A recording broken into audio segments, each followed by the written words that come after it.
Welcome to the Digital Planning Podcast. This series is designed to educate individuals about all things digital in connection with estate planning, business planning, and estate administration. To keep up with all things digital, please subscribe to iTunes, Stitcher, Google Play, or wherever you download your podcasts. And now, Jennifer Ziegel, a partner at Kleinberg LLC, Ross Bruck, a principal of Estate Genie, and Justin Brown, a partner at Troutman Pepperell Hamilton Sanders LLP, with today's topic. Welcome back to the Digital Planning Podcast. I'm your host, Jen, and I'm with my co-hosts, Justin and Ross. We are here with a very special guest, Leeza Garber. Leeza is an attorney specializing in cybersecurity and privacy law. She is an adjunct law professor at Drexel University's Klein School of Law with a focus on information privacy, and also teaches at the Wharton School of University of Pennsylvania as a part-time lecturer on internet law, privacy, and cybersecurity. She is a recognized expert and presents as a keynote speaker for conferences across the country and private events. Leeza is a featured television commentator on major media outlets including Fox News Channel and Fox Business Network, and she analyzes issues relating to the intersection of law, technology, and information privacy, including big data, social media, data breaches, hackers, and privacy legislation. She's also a frequent author and has recently been published in Wired and Newsweek. Leeza, thank you so much for joining us today. We're very excited to have you. It's a pleasure to be here with all of you. Thank you. So could you tell us a little bit more about your background and how you became interested in cybersecurity matters? Sure. So I could go all the way back to how I read too many John Grisham books in middle school and wanted to be a lawyer, but I think I'll probably fast forward to having a really phenomenal privacy law professor in law school and really trying to focus on the issues surrounding what privacy looks like on the internet. I'm a child of the 90s. I grew up really being fascinated by the internet, and I still get warm and fuzzies for that dial-up sound, believe it or not. So I really pushed that for my career trajectory, and a lot of things fell into place by chance, and it led me to where I am now, where I really get to focus on the cutting edge issues related to securing our posture while using the internet for everyday activities. So it's a fascinating, ever-changing, frustrating, illuminating career path, and again, it's something that you just can't put your finger on all the time. Very interesting. I agree. It's an ever-changing field, and it's at times, I'm sure it can be exhausting to try to keep up with all of the developments, especially how COVID has impacted, life as we know it. And so many people are working from home, and businesses have gone, completely remote, and it's really impacted cybersecurity matters. What are your thoughts about the long-term impact that COVID is going to have on cybersecurity and digital identities?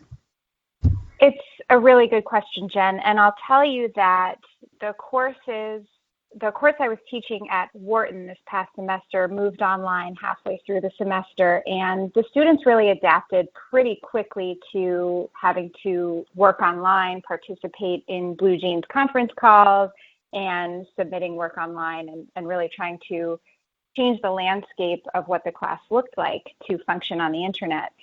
And I think that's what I'm hoping happens out of the negativity surrounding the pandemic related to our security online, because hopefully it will highlight for everyday internet users what they need to think about when they're completing activities online. I think the two major issues we're seeing that are being impacted by COVID and our posture online are the idea of remote voting and remote work. So those are the two major problems we're confronting right now in the United States. So Leeza, both of those are really interesting subjects, and we're going to dive into those later in this session. But before we do, we talk for a minute about a lot of our listeners are practicing trust and estates attorneys, and the whole world of cybersecurity is more relevant than ever because just like all of your students, just like you as the professor of that class, many of our listeners are moving online and working solely with their clients in a new format that they're not necessarily used to. What cybersecurity issues should they be thinking through, should they be aware of, and why this matters to the protection of their clients' data?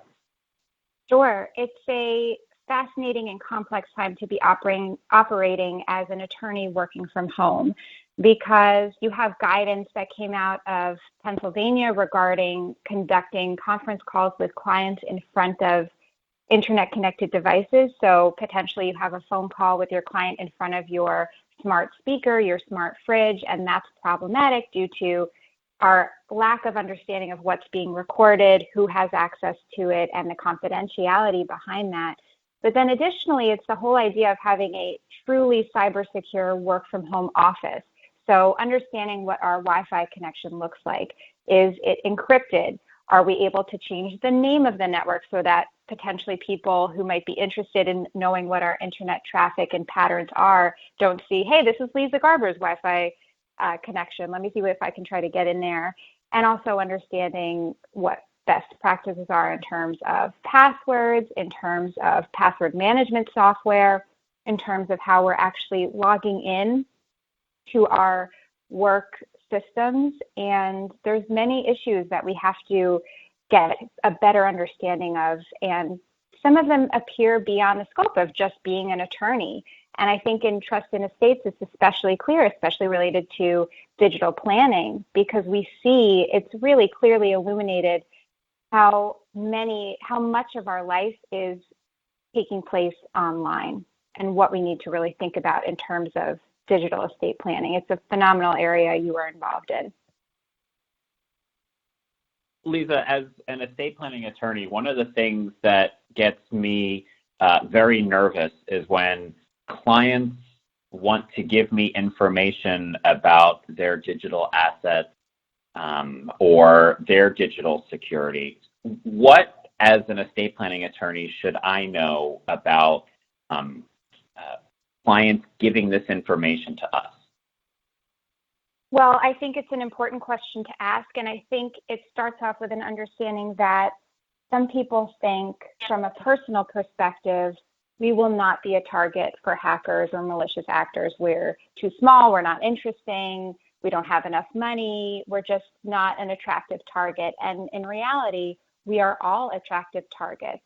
So when we're communicating with our clients, it's important to understand what encrypted services we have for communication, and then additionally, what options there are for just picking up the phone and giving that data.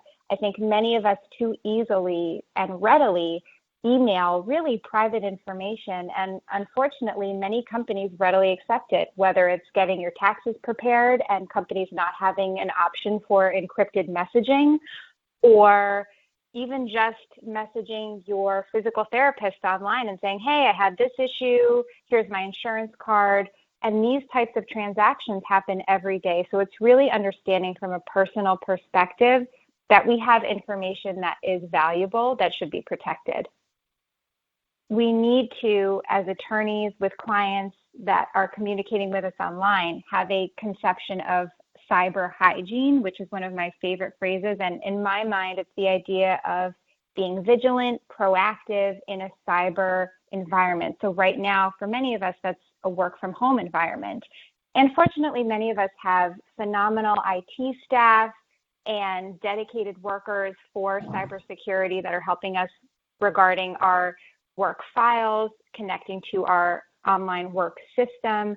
But at the same time, it's also understanding what happens in your office, whether that's not speaking in front of IoT devices, understanding that your Wi-Fi network is protected and secured, and then also understanding your obligations to your clients or your customers. So for us, that means understanding the ethics rules that exist, the guidance from the bar associations that we belong to, and really reviewing best practices with our clients as well. What about cyber insurance for law firms or solo practitioners? What should attorneys be looking for when they're looking at cyber insurance policies to protect themselves? Cyber insurance has been a buzzword in the industry for the last couple of years. It's exciting because it offers an opportunity to attempt to protect our business. The real problem here is that many companies purchase cyber insurance that doesn't cover the actual risks they face. So the most important step in terms of cyber insurance is to have an audit done to understand what your threat vectors are, what kind of malicious traffic you see on the network, what kind of problems you have in terms of awareness of cybersecurity best practices in your office. And only after that kind of pretty comprehensive audit is done can cyber insurance best protect you. So even if you buy a very expensive policy, it may not be covering the types of issues your company really faces. I'm not trying to say that cyber insurance isn't helpful. It can be extremely helpful, and it's been helpful for major companies we've seen in the news suffer from data breaches. But for many corporate organizations, enough background research is not completed to make it a worthwhile endeavor. What is the most frequent type of cyber attack that you see? The most frequent type of cyber attack still goes back to the basics, which are phishing emails. And phishing emails are pretty legitimate right now. They're very sophisticated. Many of the hackers carrying out these kind of attacks have done their background research. They've done their social engineering. They know who their target is, or they understand in a specific way what their targets fear.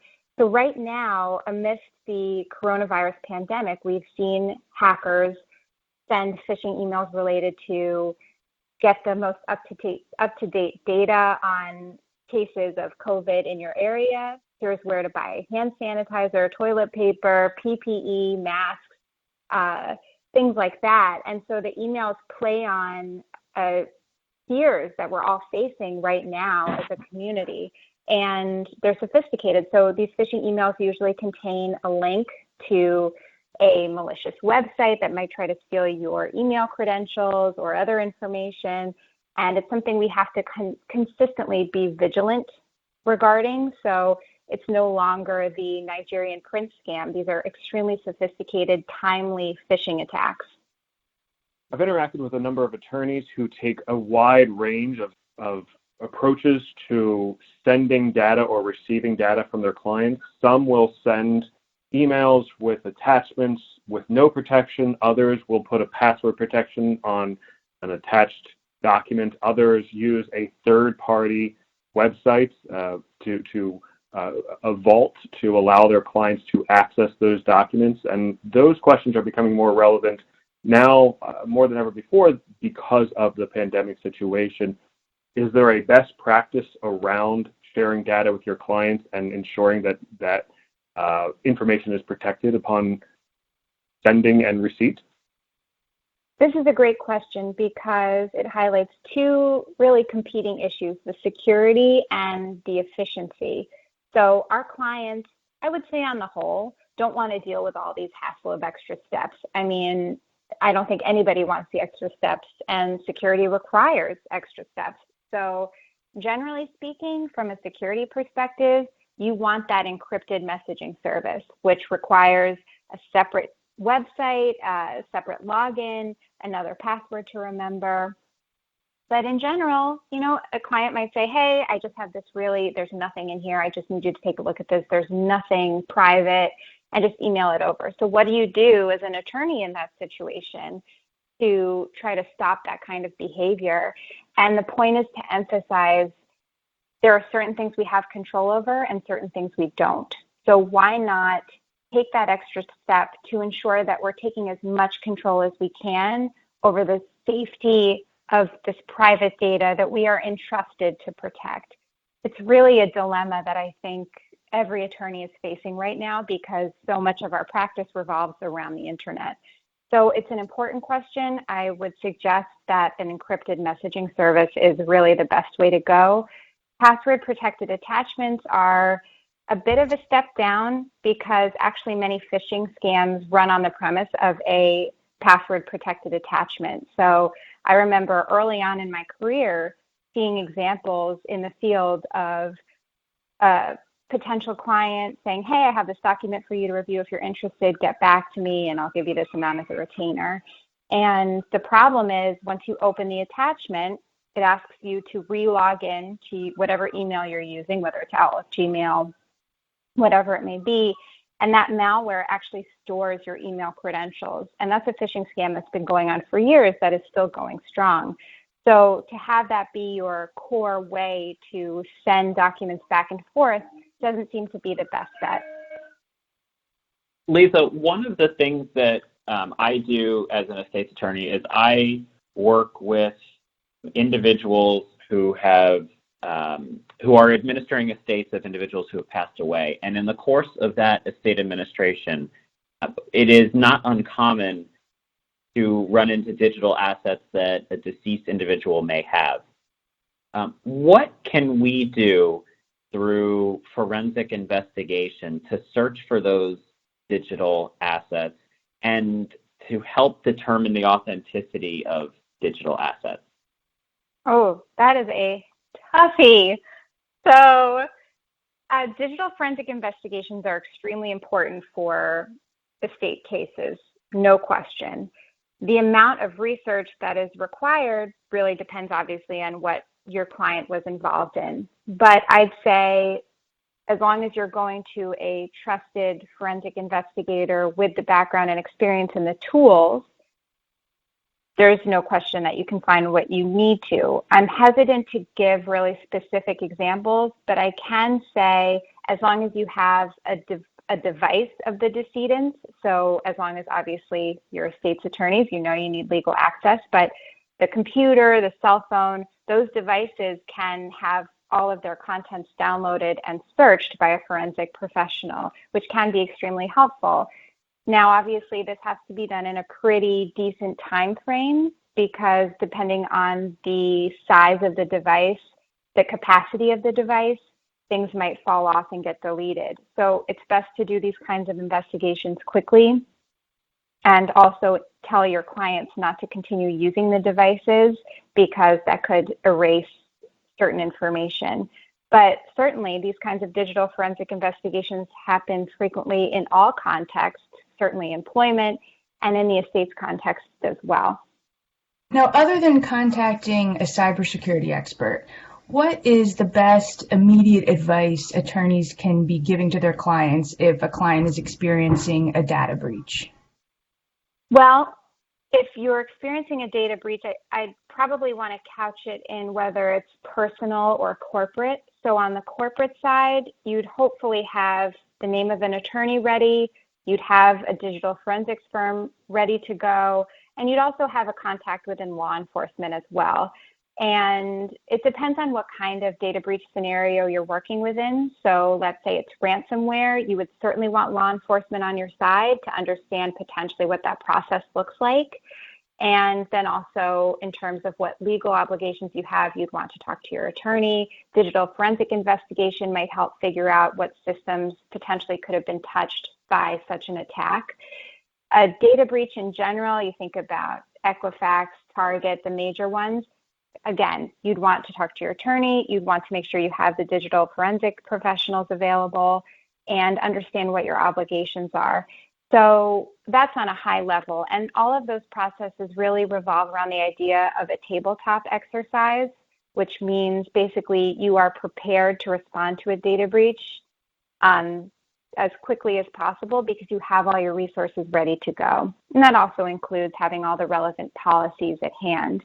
Data breach policy, antivirus policy, malware policy, password policy, everything that goes along with cybersecurity. That would also include business continuity, things like that. From a personal perspective, I think it's important, again, to understand that we are potentially all targets. So if you're dealing with some sort of hack, not necessarily a data breach from the personal end, but a hack of some sort, you want to make sure you're constantly backing up your data to a hard drive that is stored somewhere separate from your device, and just making sure that you're doing best practices for yourself and your own data. So that would look like updating your passwords, making sure you have updated and patched your system. Basic principles like that are still the most important. Now, that's all part of cyber hygiene, as you mentioned earlier. Yes, cyber hygiene. You've been listening to part 1 of the Digital Planning Podcast with our guest, Leeza Garber, where we cover aspects of online and cybersecurity.